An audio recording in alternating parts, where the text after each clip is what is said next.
તમારે હવે આમાં 1 થી 9 સુધીના આંકડા લખવાના છે. પણ જો આ બાજુ ગણીએ તો પણ કેટલા થવા જોઈએ? 15. અહીંથી આ ત્રણેયનો સરવાળો પણ કેટલો થવો જોઈએ? 15.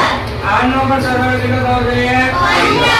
અહીંથી આમ ઊભા ગણો તો પણ કેટલા થવા જોઈએ? 15. અહીંથી આમ ગણો તો પણ કેટલા થવા જોઈએ? 15. 1 થી 9 વાક લેવાનું છે. કેટલા? 1 થી 9.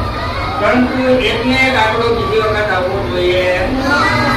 ચાલો હવે મને આનામાં તમે પૂરીને કહો કે આમાં 15 કઈ રીતે મળે. બધી બાજુ ગણો તમારે 15 થવા જોઈએ. સમજાય છે? હા, 1 થી 9 આંકડા લખવાના. કેટલા? 1 થી 9 આંકડા. પછી તમે અહીંયા 5 લખો ને 6 લખો ને જે લખવું હોય તે.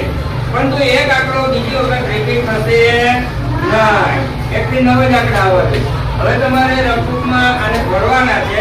સરવાળો કેટલો થવો જોઈએ? 15. હવે આમાં તમે કોઈ પણ આંકડા લેખા, બરાબર? ઉદાહરણ તરીકે હું બતાવું કે અહીંયા 2, 5, 9 લેખા. 9 ને 5 14, 15 ને 16 થઈ ગયા. વધી ગયા? અહીં હું 1 લખું. થઈ ગયા 15. હવે આ લીટીમાં કોઈના બીજા આંકડા, પણ આમાંથી એકેય આંકડો પાછો આવવો જોઈએ.